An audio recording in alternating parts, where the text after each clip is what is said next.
மாத்திரமல்ல, அவரை பற்றி பாடலாம் என்றால் எதை கொண்டு பாடலாம்? அவரை பற்றி தான் பாடணும் இல்லையா? எதை கொண்டு பாடலாம்? எதினாலே அவரை பாடலாம் என்கிற ஒரு கேள்வி நமக்குள்ளே என்ன செய்கிறது? எழும்புகிறது. அவரைத்தான் பாட போகிறோம், அவரைத்தான் பாடணும் அப்படின்னா எதை கொண்டு பாடலாம், எதினாலே அவரை பாடலாம் என்பதை குறித்து சத்தியவேதத்தில் அலசி ஆராய்ந்து பார்க்கும் பொழுது நமக்கு ஒரு காரியம் தெளிவாய் விளங்குகிறது. அது என்ன? இசை கருவிகளை கொண்டு அவர் என்ன செய்யலாம்? பாடலாம். ஆமே, சும்மா பாடிட்டு கிடக்கிறதுக்கு இசை கருவிகளை கொண்டு என்ன செய்யலாம்? பாடலாம். சும்மா பாடிக்கிட்டு கிடக்கிறதுக்கு கரங்களை தட்டி என்ன செய்யலாம்? பாடலாம். சும்மா பாடிக்கிட்டு இருக்கிறதுக்கு நல்ல நடனமாடி என்ன செய்யலாம்? நடனமாடி பாடலாமா? நான் எடுத்தோன்னா காமிக்கிறேன், இல்லை கவனிங்க. ஆமே, அவரை பற்றி தான் பாடுறோம். ஆமே, அப்படி பியான் பியான் பியான் பியான் பியான் பாடாம கொஞ்சம் சத்தத்தை உயர்த்தி என்ன செய்யலாம்? எல்லாம் இருக்கிறீங்களா? பாடலாம். கரங்களை உயர்த்தி என்ன செய்யலாம்? அவரை பாடலாம். கரங்களை அசைத்து என்ன செய்யலாம்? பாடலாம். முழங்கால் படியிட்டு என்ன செய்யலாம்? பாடலாம். எல்லாம் இருக்கிறீங்களா? அது மாத்திரமல்ல, யூதர்கள், யூத ஜனங்கள் 7 விதங்களிலே தேவனை ஆராதிப்பார்களாம். இதைத்தான் உங்களுக்கு அதிகமாக சொல்ல விருப்பப்படுகிறேன். எல்லாம் கவனிங்க. யூதர்கள், யூத ஜனங்கள் 7 விதங்களிலே தேவனை ஆராதிப்பார்களாம், தேவனை துதிப்பார்களாம். இதை பற்றி வேத வல்லுநர்கள் ரொம்ப ஆழமாய் சொல்லுகிறார்கள். அது மாத்திரமல்ல, ஒரு நாளைக்கு 7 தரம் துதிப்பாங்களாம். இருக்கிறீங்களா? 7 விதங்களிலே அவர்கள் தேவனை துதிப்பார்கள், ஆராதிப்பார்களாம். அது மாத்திரமல்ல, ஒரு நாளைக்கு காலையில இருந்து இரவுல தூங்குறதுக்கு முன்னதாக 7 டைம் 7 தரம் அவர்கள் தேவனை துதிப்பார்கள் என்று சத்தியவேதம் தெளிவாய் சொல்லுகிறது. எனவே முதலாவதாக இந்த 7 விதங்களை குறித்து நாம் பார்க்க போகிறோம். பிறகு 7 அந்த தரத்தை குறித்து, 7 ரகங்களை குறித்து, எப்படி 7 தரம் அவங்க தேவனை ஒரு நாளைக்கு துதிச்சாங்க என்பதை குறித்து பிறகு நாம் பார்க்க போகிறோம். எத்தனை பேர் பார்க்க நினைக்கிறீங்க? ஆமென். ஓகே, முதலாவதாக யூத ஜனங்கள் எப்படி 7 விதங்களிலே அவர்கள் தேவனை துதித்தார்கள் என்பதை குறித்து நாம் பார்க்க போகிறோம். முதலாவதாக இந்த யூத ஜனங்கள், இந்த இஸ்ரவேல் மக்கள், இந்த எபிரேய ஜனங்கள் அவர்கள் நடனமாடி ஆடி பாடி ஆராதிப்பார்களாம். இப்படி ஆராதிப்பது என்பது அது முதல் விதமாகும். வாசிப்போம். 2 சாமுவேல் 6ஆம் அதிகாரம் 14வது வசனம். தாவீது சணல் நூல் ஏபோத்தை தரித்துக் கொண்டு தன் முழு பலத்தோடும் கர்த்தருக்கு முன்பாக நடனம் பண்ணினான். என்ன பண்ணினான்? நடனம் பண்ணினான், டான்ஸ் ஆடினான். ஆங்கிலத்தில் அப்படித்தான் வந்திருக்கிறது, டான்ஸ் இல்லையா? தன் முழு பலத்தோடும். எப்படிப்பட்ட பலத்தோடும்? தன் முழு பலத்தோடும் கர்த்தருக்கு முன்பாக அவன் என்ன செய்தானாம்? நடனம் ஆடினானாம். தாவீது கர்த்தருக்கு முன்பாக என்ன பண்ணினான்? நடனம் பண்ணினான். வாசிப்போம். 2 சாமுவேல் 6ஆம் அதிகாரம் 21வது வசனம். அதற்கு தாவீது மீகாளை பார்த்து, உன் தகப்பனை பார்க்கிலும் அவருடைய எல்லா வீட்டாரை பார்க்கிலும் என்னை இஸ்ரவேலாகிய கர்த்தருடைய ஜனத்தின் மேல் தலைவனாக கட்டளையிடும்படிக்கு தெரிந்து கொண்ட கர்த்தருடைய சந்நிதிக்கு முன்பாக ஆடி பாடினேன். ஏன் இந்த வசனத்தை வாசித்தேன்னா, அங்க நடனமாடி என்கிற வார்த்தை வந்திருக்குது, இங்க 2 ஒண்ணுதான், ஆனா கொஞ்சம் டிஃபரெண்ட் இருக்குது இல்லையா? நடனமாடினான், இங்கே ஆடி பாடினான். நாமெல்லாம் யாரு? நாமெல்லாம் தமிழர்கள். தமிழ்ல பாத்தீங்கன்னா அநேக வார்த்தைகள் இருக்கும் இல்லையா? ஒரு வார்த்தைக்கு 10-15 வார்த்தை இருக்கும். இங்கிலீஷ் இப்படிலாம் மற்ற லாங்குவேஜஸ்க்குலாம் நீங்க போனீங்கன்னா 1 இருக்கு, 2 இருக்கும், மிஞ்சி போனா 3 இருக்கும், அவ்வளவுதான். ஆனா 4-5 வார்த்தை, 10-15 வார்த்தை என்ன செய்யாது இருக்கவே இருக்க. தமிழ்ல தான் சொல்றாங்க எல்லாரும் இப்படிப்பட்ட சிறப்புகள்லாம் இருக்குதுன்னு. நடனமாடி, ஆடி பாடி, ஆடி எப்படி ஆடி பாடி, கவனிங்க, இவ்விதமாய் ஆடி பாடி நடனமாடி ஆராதிப்பதற்கு, துதிப்பதற்கு, பாடுவதற்கு எபிரேய மொழியிலே ஹலால் என்ற ஒரு பதம் பயன்படுத்தப்பட்டிருக்கிறது. HALAL,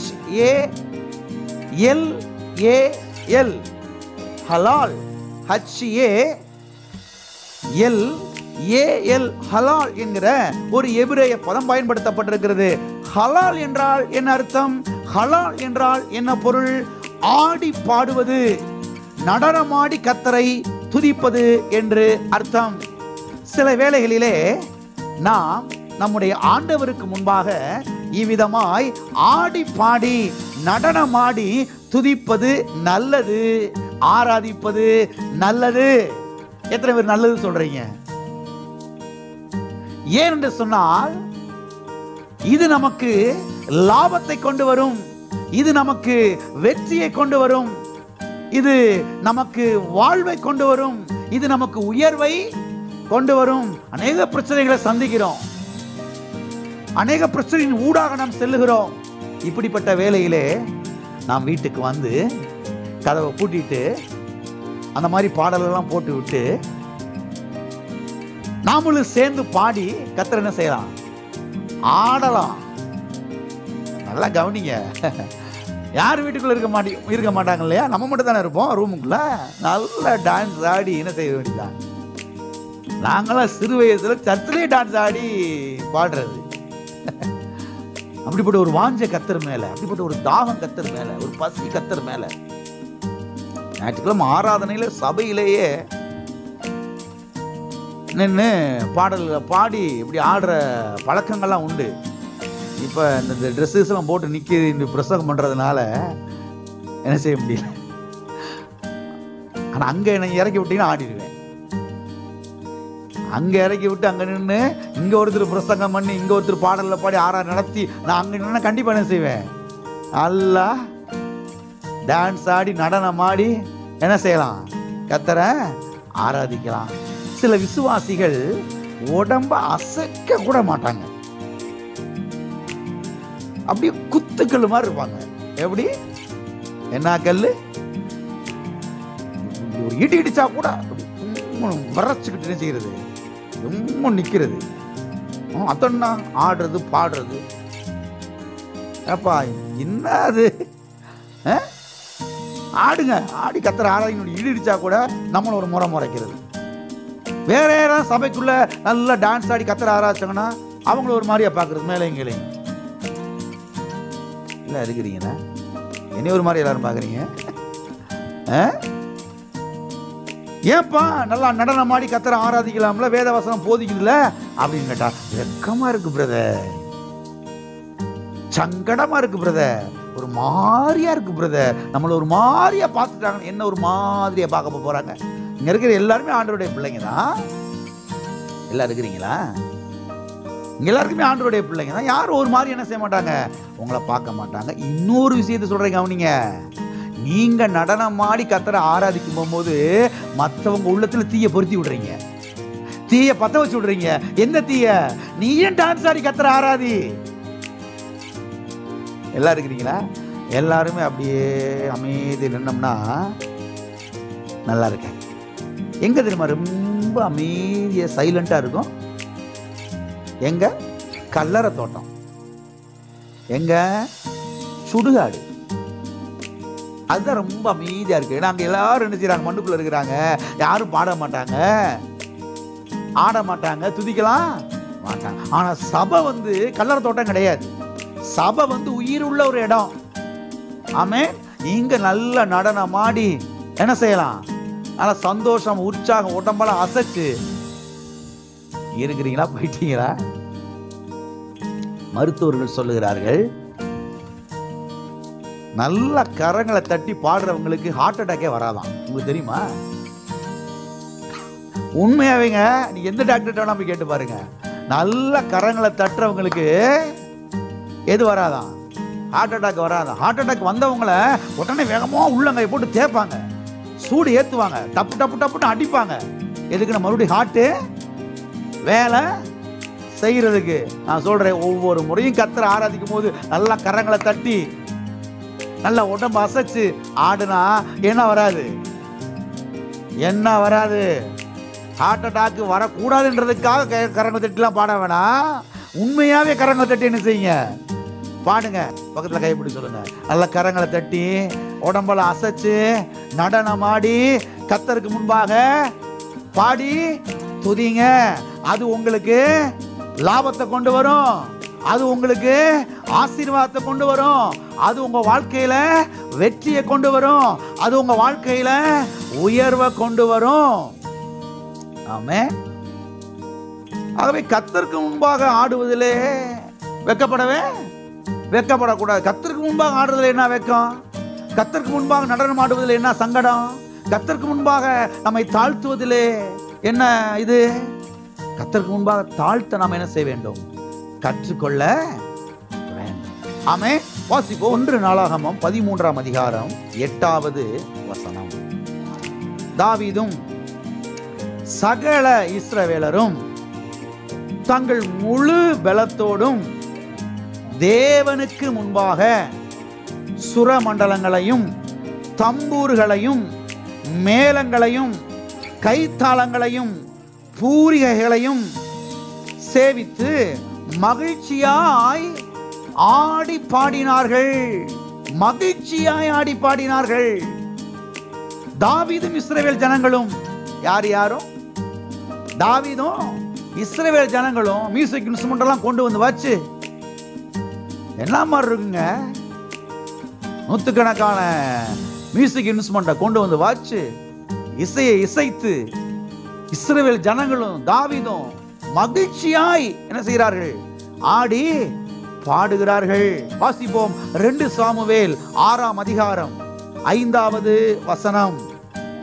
தாவீதும் இஸ்ரவேல் புத்திரர் அனைவரும் தேவதாரு மரத்தால் பண்ணப்பட்ட சகலவித கீத வாக்கியங்களோடும் சுரமண்டலம், தம்புரு, மேளம், வீணை, கைத்தாளம் ஆகிய இவைகளோடும் கர்த்தருக்கு முன்பாக ஆடி பாடிக்கொண்டு போனார்கள். ஆடி பாடிக்கிட்டே போறாங்க தெரு வழியா. நாம சத்துல ஆடுறதுக்கு இந்த பக்கப்பட்டுக்கிட்டு உட்கார்ந்து இருக்கிறோம். எல்லாம் இருக்கிறீங்களா? தெருவில் இஸ்ரவேல் மக்கள் எல்லாரும் பாருங்க, தாவீது எல்லாரும் மியூசிக் எல்லாம் போட்டு நல்லா டான்ஸ் ஆடி கர்த்தரை ஆராதிச்சுட்டு போயிட்டு இருக்கிறாங்க. நாம எங்க ஆடுறதுக்கு யோசிக்கிறோம்? உடம்பு அசைக்க மாட்டேங்குது, உடம்பு அசைய மாட்டேங்குது, உடம்பு அது குத்துக்கள் மாதிரி நிக்குது, நிக்குது. யாராவது டான்ஸ் ஆடி துதிக்கிறாங்களா, உடனே அவங்கள ஒரு முறை முறைக்கிறது. சின்ன பிள்ளைங்க, பச்சை பிள்ளைங்க எப்படி கண்களை மூடி கரங்களை உயர்த்தி கரங்களை அசைச்சு எவ்வளவு அழகா பாடுறாங்க. அவங்கள பார்த்து பாடத்தை செஞ்சுக்கிறோம், நம்ம கற்றுக்கொள்ள வேண்டும். ஆகவே இசையை இசைத்து டான்ஸ் ஆடி என்ன செய்யணும்? கர்த்தரை துதிக்கணும். அவன் வாய்க்குள்ள சாராயத்தை ஊற்றி விட்டு கையில அவுத்து போட்டு டவுசரோட டான்ஸ் ஆடிட்டு போறான், வெக்கமே இல்லாம. ஆமாவா இல்லையா? ஆமாவா இல்லையா? அவன் பாட்டுக்கு செத்த போனதுக்கு முடியும் செய்யறான், டான்ஸ் ஆடிட்டு அவன் பாட்டுக்கு போயிட்டு இருக்கான். நாம கர்த்தருடைய பிரசன்னத்துல உடம்பு அசைச்சு ஆடி கரங்களை உயர்த்தி பாடுறதுக்கு இவ்வளவு யோசனை யோசிக்கிறோம். எல்லாம் இருக்குதுங்களா? அதாவது இன்ஸ்பயர்னு சொல்றாங்கல்ல, அதாவது அதை பார்த்து இன்ஸ்பயர் ஆயிட்டேன் அப்படின்றாங்கல்ல, தமிழ்ல எப்படி சொல்றது? அதை பார்த்து நான் அசைக்கப்பட்டுட்டேன் இல்லையா? அது வந்து எனக்குள்ள ஒரு தாக்கத்தை செஞ்சிருச்சு, ஏற்படுத்திருச்சு. கர்த்தர் நினைக்கும் போது, அவருடைய அன்பை நினைக்கும் போது, அவருடைய கிருபை நினைக்கும் பொழுது, அவர் எவ்வளவு உண்மை உள்ளவர் என்பதை நினைக்கும் பொழுது, அவர் கல்வாரி சிலுவையில் எனக்காக என்னவெல்லாம் செய்து முடித்திருக்கிறார் என்பதை பார்க்கும்போது, அதை உள்ளத்தில் வைக்கும் போது, அதை பார்க்கும் போது, அந்த வெளிப்பாடை பெற்றுக்கொள்ளும் பொழுது வாயில் ஆட்டோமேட்டிக்கா துதி என்ன செய்யுது? வருது, ஆராதனை வருது, ஸ்தோத்திரம் வருது, கர்த்தரை மகிமைப்படுத்த வருது. இப்ப மகிமைப்படுத்தி ஸ்தோத்திரம் பண்ணும் பொழுது ஆட்டோமேட்டிக்கா உடம்பு என்ன செய்ய ஆரம்பிக்குது? என்ன செய்ய ஆரம்பிக்குது? அப்படி மூவிங் ஆக ஆரம்பிக்குது, அப்படி அசைய ஆரம்பிக்குது. சிலருக்கு ஏன் அப்போ உடம்பு அசைய மாட்டேங்குது? கர்த்தருடைய உண்மை என்ன செய்யல, நினைச்சு பார்க்கல. கர்த்தருடைய கிருபையை நினைச்சு பார்க்கல. அவர் கல்வாரி சிலுவையில் என்ன செய்து முடித்திருக்கார் என்பதை பார்க்கல. அதை வெளிப்பாட பெற்றுக்கொள்ளல. அதை குறித்து ஒரு வெளிச்சம் இல்லை, அதை குறித்து ஒரு அறிவு வரல. அதனால பாட்டு வரல, ஆராதனை வரல, உடம்பு என்ன செய்ய மாட்டேங்குது. உங்களை நீங்களே அலசி ஆராய்ந்து பாருங்கள். எல்லாம் இருக்கிறீங்களா, போயிட்டீங்களா? எனவே யெகோவா சிம்ராத் முன்பதாக நாம் நடனமாடி ஆடி பாடி என்ன செய்ய வேண்டும்?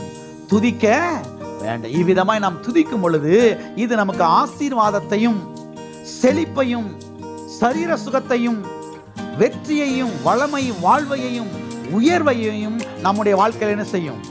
கொண்டு வரும். கர்த்தரை ஆராதிப்பது என்பது அது நமக்கு லாபத்தை கொண்டு வருங்க. அது நம்முடைய வாழ்க்கையில் ஒரு பெரிய ஜெயத்தை என்ன செய்யும்?